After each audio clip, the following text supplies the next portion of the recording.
বন্ধুরা, আমার রান্নাঘর থেকে আবার নতুন একটা রেসিপি নিয়ে তোমাদের সামনে হাজির হলাম। আজ আমি এনেছি কাঁচা আমের রেসিপি। এই আম দিয়ে আমি আম পাঁপড় বা ক্যান্ডি বানাবার চেষ্টা করছি। আমগুলোকে ধুয়ে জল ঝরিয়ে নিয়েছি। এইবার দেখো, আমি ছোট ছোট পিস করে আমি মিক্সিতে পেস্ট করে নেব। এক ফোঁটাও জল দেব না, জল দিলে অসুবিধা হবে। দেখো, মাঝে মাঝে আমি চামচ দিয়ে নাড়াচাড়া করে খুব সুন্দর আমি পেস্ট করে নিয়েছি। এদিকে হাই ফ্লেমে একটা প্যান বসানো আছে, তার মধ্যে আমি পুরো পেস্টটা দিয়ে দিলাম।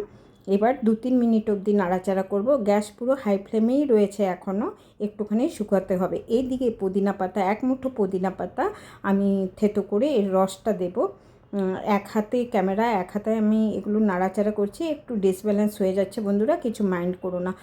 তো আমি আরেকবার থেতো করে আমি যতটুকু রস ছিল পুরোটাই বের করে দিয়েছি। তোমরা ইচ্ছা করলে খুব মিহি চপ করেও দিতে পারো, তবে ওগুলো ভালো লাগবে না, যখন তোমরা খাবে মুখে লাগবে।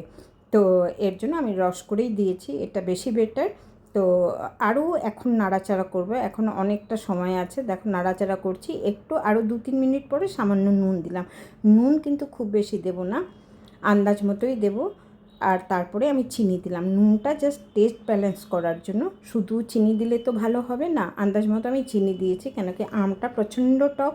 আর দুটো আমি নিয়েছি, বেশি আমার প্রয়োজন আমার ছিল না।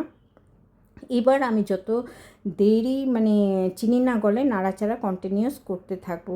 আমার এখনও হাই ফ্লেমেই রয়েছে, চিনিগুলো গললে এমনিতে জল হয়ে যাবে, এগুলোকে শুকাতে প্রচণ্ড সময় লাগে।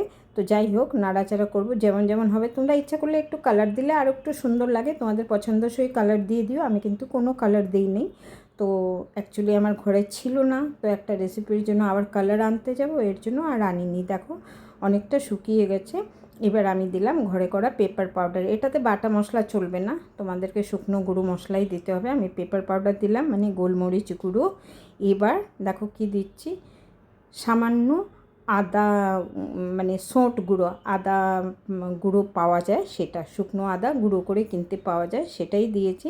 আর সামান্য দেবো আমি গরম মশলা। গরম মশলা খুব বেশি দিলে আবার বিশ্রী লাগবে, বুঝে খুব অল্প দিতে হবে। গরম মশলা আমি এমনিতেই অল্প দিয়েছি, কেন কি এটাও আমি বাড়িতেই বানিয়ে রেখেছি। এবার দেখো, আমি বড় একটা থালাতে এরকম বাটার পেপার পেতে রেখেছি এনাদের ওয়েলকাম করার জন্য। আর এইদিকে আমি নাড়ছি, কালারটা দেখো চেঞ্জ হয়ে গেছে, যেহেতু আমি হাই ফ্লেমে রেখেছিলাম, কালারও দিইনি, তো সুন্দর একটা কালার এসেছে।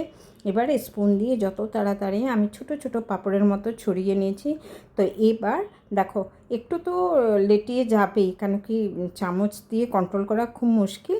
এবার হয়ে গেছে বন্ধুরা, এটাকে একদম কটকটে রোদ্রের মধ্যে শুকিয়ে সবাই এনজয় করো। আর টেস্টটা কেমন নিশ্চয়ই বললো। দেখো বন্ধুরা, এখন এত গরমে না বড্ড কষ্ট হয় রান্নাঘরে, কিছু করার নেই। আমার ভিডিওগুলো যদি ভালো লাগে সাথে থেকো, আমি তো তোমাদের সাথে আছি।